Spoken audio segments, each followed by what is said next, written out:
La position nucléaire la plus fortifiée d'Iran, Fordo, a été construite profondément à l'intérieur d'une montagne pour la protéger d'une attaque. Seule l'armée américaine possède la bombe de 15 tonnes capable de l'atteindre. La bombe est communément appelée destructrice de bunkers, car elle est conçue pour détruire des bunkers souterrains profonds ou des armes enterrées dans des installations très protégées. On pense qu'elle est la seule arme larguée depuis les airs qui aurait une chance de détruire le site. La bombe possède une enveloppe en acier beaucoup plus épaisse et contient une quantité moindre d'explosifs que d'autres bombes de taille similaire. L'enveloppe lourde permet à la munition de rester intacte en perçant la terre, les rochers ou le béton avant d'exploser.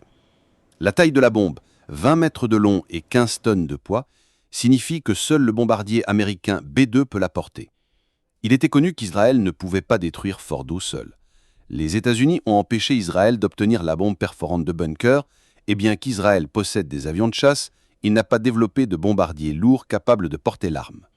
Mais Israël peut s'en approcher en frappant des centrales de production et de transmission d'énergie plus accessibles qui aident au fonctionnement de l'installation, laquelle contient les centrifugeuses les plus avancées d'Iran selon des responsables militaires.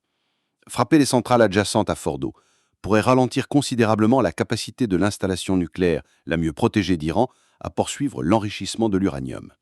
Les forces de défense d'Israël et les opérateurs secrets pourraient également chercher d'autres moyens de désactiver le site, y compris la destruction de son entrée. L'attaque contre Fordo est essentielle à toute tentative de détruire la capacité de l'Iran à produire des armes nucléaires. En mars 2023, l'Agence internationale de l'énergie atomique a rapporté avoir découvert de l'uranium enrichi jusqu'à 83,7% à Fordo, proche du niveau d'enrichissement de 90% nécessaire pour des armes nucléaires. L'Iran, qui est signataire du traité de non-prolifération nucléaire, affirme que son programme nucléaire est à des fins pacifiques. Pendant ce temps, les forces aériennes américaines envoient des ravitailleurs en carburant, des avions et des navires de guerre supplémentaires pour soutenir toute opération américaine possible au Moyen-Orient, ont déclaré des responsables.